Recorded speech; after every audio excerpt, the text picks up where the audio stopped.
will be talking to us about this and other related issues. Good afternoon to you and welcome. Good afternoon to you and the viewers out there, and thank you for having us. All right, you're most welcome. I mean, 4 hours drive just to come and do this interview. Much gratitude, appreciated for your effort. But let's start first by talking about this concern regarding the international sentiment about South Africa as a tourism destination and the Ebola outbreak. Let us just start there. What has been expressed? I think basically this is purely insinuation and unfortunately is generalization, if one may actually put it. Because, I mean, from the look of things, the minister has actually, indicated that very clearly, Minister Motsoaledi. And he actually also allayed the fears of, the world. And of course, there are South Africans as well, regarding the Ebola outbreak. But of course, it's a reality that we're all facing. And obviously, everyone definitely, gets a little scary. Everybody also becomes a little jittery because of the Ebola outbreak. But of course, we should actually just put it right, straight, that tourism has actually been very, resilient, over the years, despite, all the many odds that we actually had. We remember that we also come from the economic crisis, but tourism has always been very, resilient. One can actually also indicate that, South Africa is actually also very safe from what we actually also got from the minister. But of course, generally, we need to also take, people should also take, precautions, of course. There's been a media frenzy about this speculation, and of course that South Africa, or Africa rather, is not a safe place to visit during this time.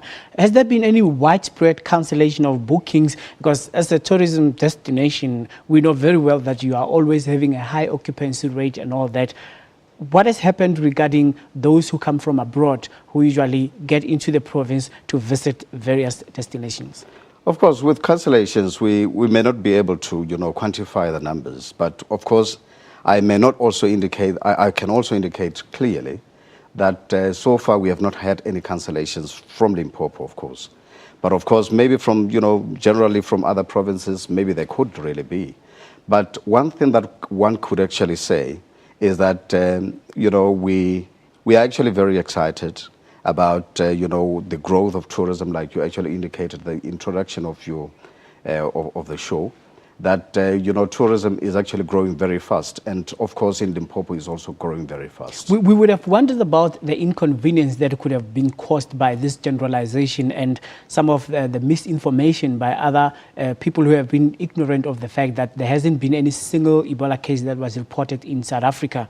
So what have been the most tourism destination packages that have been introduced? And I'm saying this on the backdrop of Tourism Month, as various workshops have been held, the Wildlife Safari Mahala Week that came about and all that. So regarding your plans, has everything been put in place, and were there any inconveniences? I don't think there has been any inconvenience, regarding what we actually also planned. And I think everything also went on, according to plan. Since the start of the launch, since the launch of the Tourism Month on the 4th of September until, recently when we actually also went to the Lelizela was just recently. Everything just went on very smoothly. And I really don't think there could really be any serious or major disruptions regarding this, insinuations or generalizations about Ebola outbreak, in Africa. Just very briefly now, has there been progress regarding the fight on rhino poaching? Because as we know that many reports come from Limpopo regarding rhinos that have been poached, the arrests that have been made, and the collaboration of the community being used with the agents from other foreign countries that consume this product.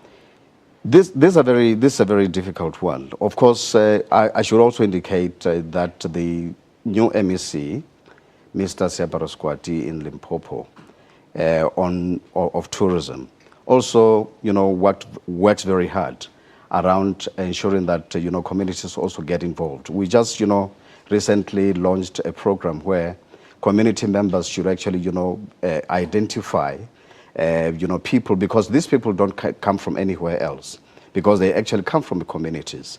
And members of the communities are actually having a huge responsibility of ensuring that they come, they bring this, people, faceless people, to light, so that ultimately we can then be able to, break down on this thing, clamp it down, and ultimately expose these people. Right. Thank you very much for talking to us. Thanks very much. Well, that's Mr. Mike Doyatswala from the Limpopo Tourism, and of course talking to us about the latest development regarding the insinuations about the Ebola outbreak and cancellations internationally and the plans that are afoot regarding tourism, especially looking forward to the forthcoming first season.